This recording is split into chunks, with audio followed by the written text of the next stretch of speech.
Run, river, run, run through the hills. Run, river, run to the sea. Run, river, run to your place beneath the sun. Run, river, run over me. Hi, this is Jan Lewis. Welcome to be my guest. Today we have Lisa Shea on, and she hasn't been with us since before COVID. It was before COVID. And she is, you may remember, she is an author who has written, I think, Lisa, welcome. You have written, what, 500 books? 500. It's just 500. She's an artist. She's a photographer. And also, she creates cyanotypes. Welcome back, Lisa. First of all, show us, what is a cyanotype? What is it? What goes into it? So cyanotype is a historic form of photography from the 1800s, and you mix together two chemicals to make this blue paint. So you can paint this is watercolor paper, you can paint it on canvas. I've done it on dresses and t-shirts. Oops, where'd I put it? Here we go. So you can do it on canvases. Yeah. You can do it on all sorts of substances. So once you paint it and then let it dry, it becomes light reactive. So now if you put things onto it, like these are bicycle gears, and let the sun shine on it, wherever the sun hits will turn blue, and whatever's blocking the sun will let it stay the natural color, which is white. So that was beginning to turn blue, right? Yep, so that turned blue. I just did this lightly because I wanted to do a light effect on that one. But in this one it turned the full rich blue color. So this is great to do in the fall because autumn leaves are going to be everywhere. So you can just take any random piece of paper or like watercolor paper or sketch paper or anything and put the leaves down on here and then just stick it in the sun for like 10 minutes. Yeah. And you can make all sorts of pretty patterns with the leaves. What got you interested in this? I love photography, and this is there's all sorts of historic forms of photography, and a lot of them are very expensive with silver film or all these other things. And this is really cheap. So you can go on Amazon and buy the kits. And you can even buy pre-painted pieces of paper so that it comes all painted and all you do is stick it out in the sun. It looks like trees in the background. Is it supposed to? So in this case, I used a brush and I painted it up and left little edges on it because I like the edge effect. So wait, those were like little things that go around and around, right? Like, yep, these are bicycle gears. Oh, they're bike gears. Right, because Bob worked at Trek Stop for many years, so I have piles of bicycle gears. I always wondered why that closed. It was a perfect shop. People need it. The owner, Jerry, passed away. So once he passed away, his brother didn't have an interest in maintaining the bike shop. So sadly, it all went away. So your hubby didn't want to buy it? No, it's just a lot of effort, and he and the other person who ran it were both getting I see so older. many people with bikes now. What is it, Lisa, with this big balloon tire? What is that? Why? Well, it's grippier, so it makes it easier if you want to go off-road and go places. Okay. So it's just a different kind of tire. Yeah, it's not something I would pick, right? It doesn't look very cool. And it looks harder to ride uphill. Am I wrong? No, I think different tires for different purposes. A lot of people are using e-bikes now, which are the ones that give you extra assist. So that way, if you're going up a hill and it's too hard for you, you kick on the e-bike and it'll help power you up the hill, and then you could do the rest of the fun stuff. Like an app? No, like electronic. It has an electronic gear in the bike. So it's like a motor. Oh, yeah, I think we saw one at the beach here in Upton. Yeah. It was kind of cool. It looked like a combination bike, little motorcycle. Yes, exactly. Yeah. It was so cool, and it was like down like this, and it was motorized. Yes. I gotta get one of those. I don't know. Your husband would probably know how much they cost. They probably are way too expensive for most of us. No, I can put you in touch with them. We can help you figure them out. Yeah, we got e-bikes from my dad and my stepmom. So they got one too. Yeah, lots of people are getting e-bikes because if you go out and you get tired, now you're sort of stuck. But if you're on the e-bike, you let the e-bike take you home in essence. Maybe I won't have to stay on just flat surfaces anymore. Oh, see, exactly. Hills, going up the hill. Yeah. Now, most of us know Lisa as a fantastic author. Oh my God! You brought a couple of your books, but you've got. At home, I have so many because I've interviewed her a lot. So many cool of her books, and they're like mysteries, and they're local. Show us those books. All right. Well, one of them that I brought with me today is the Black Cat series, which is set in Salem, Massachusetts. So I wrote these short story a day. So it's a set of 31 short stories of a detective solving different kinds of mysteries in Salem. I've got that one right in my bookcase. I remember seeing it. That's very distinctive. Yeah, so that one's a lot of fun. And then the other ones that I've been working on are horror short stories because we're around Halloween right now. So This first book has the first 9 short stories. I have a second book which has the next 9, and I'm about to publish book 3 which has the next 9, so I'm about to hit 27 short stories. It's been a while since she's been on the show. When did you start those horror stories? Let's see. Oh, I want that. I love- 2019. Oh, no, I guess 2016. They started. I published this one in 2019, so by 2019 I had enough for the first And book. it's a series. They're all separate short stories. A lot of them are set around here, like one of them set in Purgatory Chasm and other local places. That is so cool because I love it the way you stay local. And a lot of it's a Sutton area, right? Yeah. But one's set in Worcester. I have all sorts of different places around. Did you do the cover for that too? Yes. She does her own cover. Yeah. Yeah. I want that. Where do people? Tell us how we can get a hold of your books again. Well, they're on Amazon. They're at the Sutton Library. They're at a bunch of the local libraries. Can they connect with you? Oh, yes, and they could go to lisashea.com, which is my site. And I'm also on Facebook and Twitter and all those other kinds of things. Are you appearing places for book signings and exhibits on your art? Well, I'm about to start the fall series, which I haven't set up yet. In the fall, I do seminars at a bunch of the different local libraries, like the Blackstone Library and the Sutton Library, on how to get published, how to market your books, how to market your artwork, and all that kind of stuff. So I'll start talking about what the dates are on my site and on social networking. But They're really nice at Blackstone. Oh my! I've spoke there. A nice room. Oh yeah. Oh, she's a very nice librarian, and she said, "Well, now how much do we owe you, or something?" I said, "Nothing. I'm not doing it for you to pay me." Very, very nice. There's also, you know Tatna. They got that great big room in the back. Do you ever appear there at all? Yep. We When do were you events there? I missed you. Well, I think not since the pandemic. We shut down a lot of things during the pandemic, Yeah. but we're starting up again, so that's why. You'll be back at Tatna. Yeah. She'll be back at Tatna. Now, I hate to say, how many more books are coming? Do you know? Well, unfortunately for my readers, I suppose, I have about 30 different series that are all ongoing types of series. So I have people scolding me in all these different areas saying, write my next, and then someone else will scold me to write my next. Like the the Sutton series, the Sutton mystery series. What, that ghost horror, the horror ones. And I think you once told me you can write a book in a night. Well, depending how long it is. So like the short stories, definitely I could write one a night. And the Black Cat ones, I wrote these one a night. So I started October 1st, I wrote the first book. They're the little short story. The second day I wrote the second story, and so on until I got all 31 done. So this took a month. Now, I know I've asked you this question before. Do you sleep? Yes, indeed. And Bob does all the cooking, so I just sit there writing, and then the food comes floating into me with a glass of wine, so it works very well. So you're a night owl. Yes. So you work at night, and then you get to sleep during the day. Yep. Which is a lot like me. Yes, so this is morning for me. Yeah, it's like somebody says they get up at 6 in the morning, and I say that's a shake of the night. But I'll tell you one thing though. I think it was since COVID, insomnia. I never thought that would be an issue. Then I started thinking, my grandfather I think had that. And I'm thinking, and it is. I looked it up. It can be hereditary. Great. You're not. If you watch, I'm like a multitasker. I can have the TV news on. I can be working for an author. I can be doing something else, and that's not good before bed. Yep. What is it, Lisa? We have to turn off all the stuff that makes our head go? I have books on sleeping. I have a But whole even series. if I go to bed and read, if it's a thriller, my husband... Yep.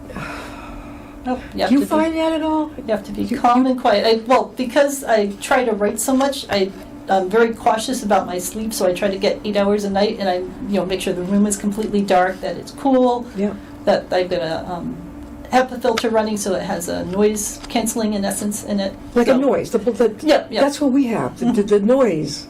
It helps sometimes. Yep. Oh, it helps me a lot. If I don't have that going, then I have more trouble sleeping. But yes, no caffeine. Only teas before I fall asleep, herbal teas. So yeah, I'm very careful about all that stuff because I want to get a solid 8 hours of sleep so that I can go really hard at writing once I wake up.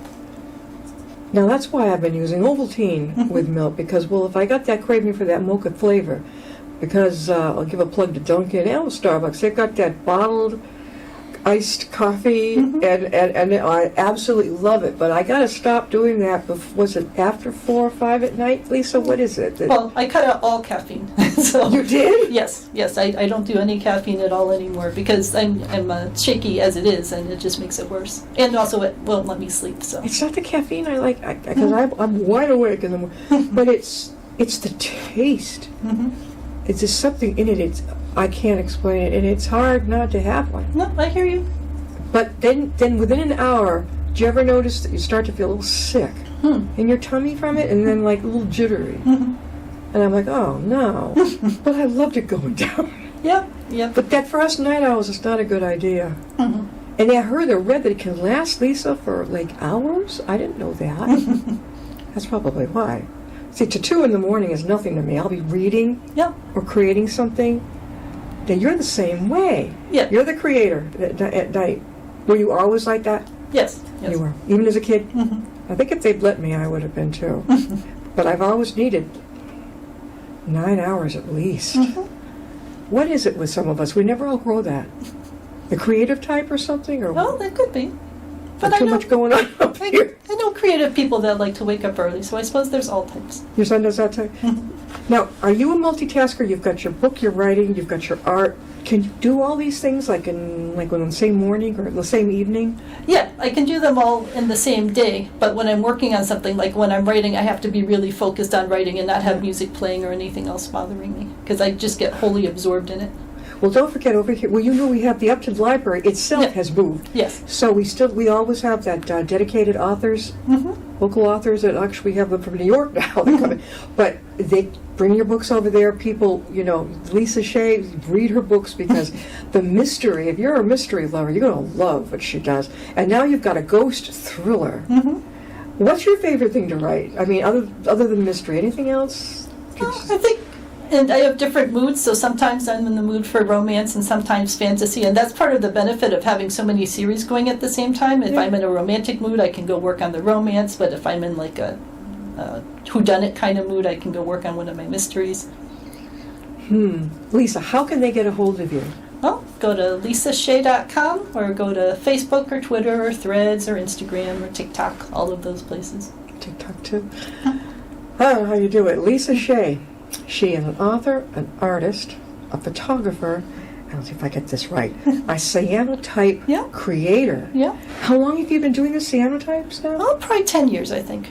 Maybe Show us 15. again. People are going to say, what are you talking about? Tell us again how you do that. Well, you get to paint the substance on anything at all, so you can paint it on t-shirts, on dresses, on shorts, on paper, on canvas, anything that you could put paint onto. And then when you put objects onto it in the sun will turn the things it touches blue and it will leave the rest of it untouched. So you can put leaves down. It's great for leaves and wildflowers and other things like that. And I just happen to like bicycle gears. So it starts off as white. Yep. And then it is, yes. And you used on yours, but can you use any color paint? No, that's just the color that cyanotypes turn. That it will become. Cyanotype is a chemical on its own. Yeah, it's a pair of chemicals that you mix together that turn into this light reactive substance. How do you mix that? What is it? A chemical? It's just a set of, you can buy them on Amazon. So they're 2 different chemicals, and when you mix them together, they become light reactive. So at that point, you can now do things with them to get the patterns on the paper. So that's cool. How long have you been doing those? About 10 to 15 years. Because I know you came in with that dress. Was it the dress? And that was a cyanotype dress. I did the whole dress with cyanotype. It wasn't like, what do they call it back in the 70s, 60s? Tie-dye. Okay, it wasn't that. She had created what you just saw, that type, a cyanotype. And I forgot the word, over the years I'm like, what the heck is a cyanotype? Now she's told us. Do you do any more clothes at all for people? I mean, they can order that. I do tons of t-shirts, especially Bob's in Far From Eden, which is a band, so I do all sorts of Far From Eden shirts. Because one of the nice things is the way that the gear is blocking the sun from hitting that. So if you printed a transparency piece that had like a word on it, and the word was in black, but the rest of it was see-through, the see-through plastic. You could put that down on here, and now the word would be showing up in black and white because the sun would shine through the clear spots and be blocked by the letter spots that you put in. So, you could put Far From Eden on here, you could put, someone's name, you could do all sorts of really cool things. And if this was a t-shirt, now you've got your own t-shirt that you've custom made. Do you sell any of your works? Now, are you the president of the Blackstone Valley Art? Yes. Okay, and that's in Uxbridge. Tell them where that's located. Oh, that's right on Main Street, 5 South Main Street. It's right next to the big parking lot, which Coopman's Lumbers and the bank and so on are on, right at the corner where all the different roads intersect in the middle there. And we've got a couple of events coming up in the fall. Okay, when are those coming up? All right, so the Oh, first, she brought the flyers, all right. yep, see, you won't be able to see these, but they're all on the BVAA website. So it's the Blackstone Valley Art Association, which is bvaa.org. So the first show is Diversity. This is completely free. This is for everyone in the community. Everyone can enter, all ages, all abilities, and it's completely open theme. So the idea is have the diversity of the community all showing the things they're interested in. So that drop-off is October 21st, and all the details of that are on the website.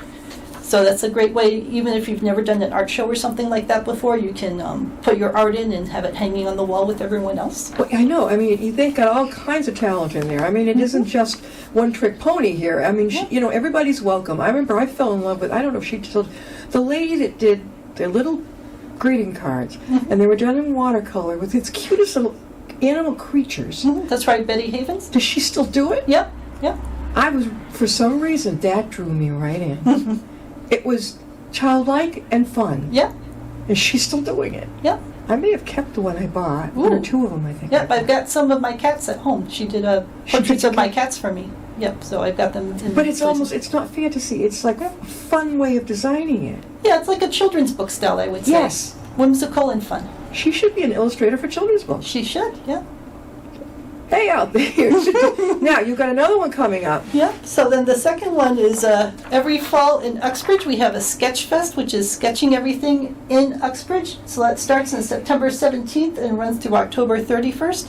And again, it's completely free. Everyone can participate. You just sketch random things in Uxbridge and send the pictures in to us, and we'll make a whole collage out of it. And we have a person coming in on September 17th, which is a Saturday, from 1 to 3, to do an intro to sketching. So if you've never sketched anything before, Yeah. you can come out completely for free, learn how to sketch, and we'll take a video of it. So if you can't make it, we'll have the video on YouTube that people can watch. Did you do that sketch on that flyer? No, that's Young Farwell, who's one of our members. Because that... Yeah, we have just all sorts of cool members in our group. So Young did a sketch. That's the Menden Street Kitchen. Some people love just black and white. Yeah. Just pencil. Mm-hmm. I got to add color to everything. That's okay. We could do sketches with watercolor. A lot of our people like to sketch a building and then put some watercolor paint on it to liven it up. That is fast. Now, so you did is it the stone arts? Oh, what's it called? Small Stones in Grafton. Engrafted. Mhm. You guys are part of that too? Yes.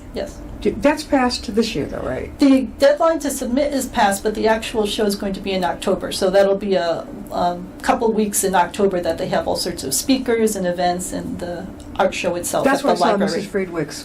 Yep, Carol Friedwick. Yeah, I saw your I am very impressed with what she done. She's the sweetest lady. Okay, like you said, we should have her on. You know. I'll encourage her. Yeah, she's really well, all the artists, for heaven's sake. Even the lady that does those adorable cards. I know. I keep If trying. I could get her on. They're shy, but I will prod them. I could come and be like a comfort animal next to them. I can sit just off screen and hold their hand while they How talk about to a you. stuffed animal? I mean, I love stuffed animals. Of all the bookstores around here, and there's an awful lot of indies. Have you noticed in Worcester they're opening up? Oh, yeah. Have you been to Book Lovers Gourmet? Oh yeah, yeah. So we you just know had the Deb- sunflower show. there. Deb Horan. Yep. Do you have a favorite indie in this area, Worcester area? I like Book Lovers Gourmet. Yeah, I do too. And she will order. I swear, I might call Tatnick. Nothing against generally though, at Barnes Noble or whatever. And maybe they can't find a certain book. Maybe it's a little out of print, or all I do is call Deb Horan up in. We'll plug in her again up at Book Lovers Gourmet in Webster. And son of a gun, if she doesn't find it, Yeah. I don't know how she does it. Maybe they don't have the patience or the wherewithal. You know, I ordered a couple of books for the kids of the family, and I thought, oh, what are the odds? Both of them. All you have to do is go on up there and get them. Oh wow. But when you go in there, right, it's fun because you got that little cafe. Yeah. Have you given presentations up there? Yeah, we had when we do the sunflower show, we have a reception there. Yeah. So we just had that a couple weeks ago, and we've done a couple author events there too. Lisa, again, how do they reach you? Go to lisashea.com or Facebook, Twitter, Threads, Instagram, TikTok, YouTube. Show us those books again. I want to see. All right. Let me see. Hold up the go. Yeah, that one I've got. This All is right, so terrific. It's got these are short volumes stories. 1 through 31. Yep. So these are all related in a sequence. So it's the same detective going through, and she meets people and gets Yeah. to know the people and so on. So this is a related series. Yeah. And then the This other is the next one I want. Look at this. So these are unrelated stories. Each one is a different horror story Yeah. with different characters. And they're mostly set in the Worcester, Sutton, our area. And this comes to you. Yeah. Do you ever, like, is it during, if you're in the car or if you're at night or whatever, something comes to you, are you like me, you have to write it down? Yeah, I try to make a note of it so I don't lose track of it. And often they're based on news stories I read or other kinds of things that upset me, and then I work through it by putting it into a horror story. Sometimes I think we're cursed. Mm-hmm. I'm not kidding, because you get to the point where now it's like 3 a.m., now I've latched onto this idea. Mm-hmm. I wrote it down on the bedside table thinking, oh, I'll take care of it in the morning. Now I'm there, no, I better get it down to my home office because I will walk right by this and forget. Mm-hmm. I'm up. I'm down, right? I got it there. I'm like, geez, there's something I was going to look up. Then I'm like, now I'm really awake. Now I need a snack. Mm-hmm. Guess now I'll watch Dateline, a real whodunit, right? Mm-hmm. Now it's about probably 4 o'clock. I'm like, go to bed. Mm-hmm. And then a lot of times I can go to sleep. What do they say? Break the record. Get up out of bed, for God's sake. Don't just leave there and look at the clock. Mm-hmm. And that's enough to drive you bananas. Yeah.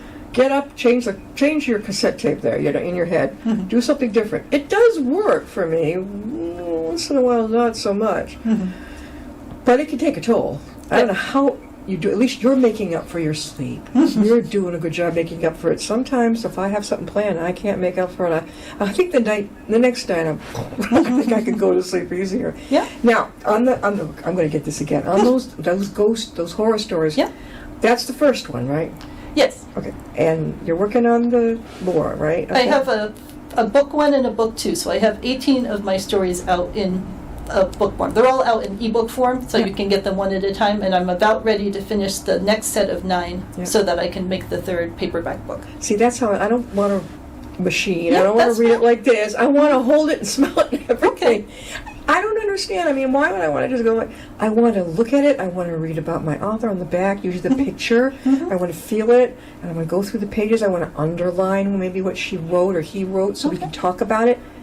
To me, it just seems, it's almost heartless to take someone's book and just, but I've got a friend who swears by it. I'm like, well, good for you. I mean, I don't want to hold this thing. You know when you're in a waiting room in a doctor's office? Oh, books like Lisa's are just, they'll hold your attention, and so that time goes by like that. Well, but some of them are set in medical situations. That's Maybe that would make you more upset. You mean the horrible? Yes. Oh, that is just So- right up my alley. Well, but You're kidding. that might be bad if you're going into a doctor's office and you're reading about horrible things that doctors do to people. So, Have you got anybody, like we were talking about an ER, we'll go unnamed, but do you have anything that happens at ERs? no, Oh, God, don't give her the idea. no, they're currently in just regular doctor's offices. But I suppose at this point I probably will do one in an ER situation. Oh, my God. I mean, what does a guy come in with horns and a tail? Well, I'm pretty tough with that. I love that kind of stuff. Probably too much. But it's not fantasy. It's what do you call it with that type of thing? Well, the things I tend to write about are more real life kinds of situations. Yeah. So one of the things I talk about is a person on death row, and he's mentally challenged, but they're going to kill him anyway, and the thing that he did wasn't his fault. So they're the things that upset me personally about the world, and I end up writing them into a horror story. Has it got a good ending? Well, it's a horror story, so no. I can't read. I have a tough time with anything to do with Auschwitz. Okay. Because it just, oh my God. Yeah. I'm one of those people. I had a friend offer me to read this book. I'm like, I can't do that. I'm just so too empathetic with this. Yeah. And what was the other thing we were just talking about in the horror thing? Death row? Mentally challenged people? Yeah, unless it has a happy ending and let's say, what's that special counsel that helps people who are innocent? The Innocence Project. Right. If it's something like that, I'm cool. But, All right, so you have to skip the first story. oh God, so skip the first one. Oh no. All right. Oh, did I even organize them that way? I don't know if I organized them in the... Oh, no, I didn't. Well, so the one that called Death Watch, which is like story number 5. I mean, it starts telling you that it's on death row, so you can just skip that when All you right, get so to after you wrote that, did you get to sleep? I slept better once I wrote it because I got those emotions out of me and sort of had processed them in that sense. Are you getting a lot of reviews? Do you have a review thing online? Oh, I don't get more reviews on these kinds of stories. I get them on my meditation books, my yoga books, my Really? journaling books. Really? Those are the ones that get most of the reads on them because I think they're lots of people are interested in journaling, so that has a much wider appeal than a little horror story book. I or love it something all. like that. Mhm. I design Victorian style journals myself. Oh, nice. But where are your journals? I didn't know you were doing those. Well, I have self-help books on how to journal, and I've got like a whole sub-series on how to journal for love and romance, or how to journal for financial success, or those sorts of things. But the one that gets most of the reviews is the basic one on just how to start journaling. No wonder there are 500 plus books. My God, you think you're going to make it to another 500? Well, hopefully at some point. One day at a time. Yep. One day at a time. This has been so much fun. I got my eye on that one, that horror one, man. I got to read it. But you warned me, thank God, about that first one. I probably could read it, but you say it does end. He goes, right? Yes. Yes. And he was innocent. Yes. She's got a good handle on this type of stuff. You know how to grip somebody. That's her writing. She's going to grip you. You get your mystery and everything. She's got you right there. I can't name you all of the books that she has written. I've got a library full at home. Gosh, especially the ones in Sutton, the one on the lake, the picture with the lake on the front.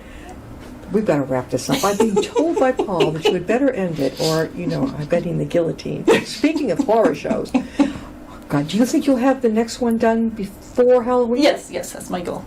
Are you willing to come on and we'll talk about the next one too? Sure. All right, so we've nailed her. We got her. Now this is a perfect time for this. Thank you for being with us, Nisa. Very good. Sure. We'll have you stay well. Thank you for having me. Stay well. You're welcome. We'll see you next time. I'll be my guest.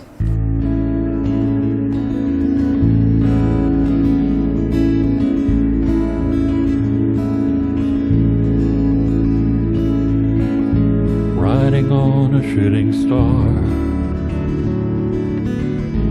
heading out toward a dream. Tomorrow's even closer than it seems.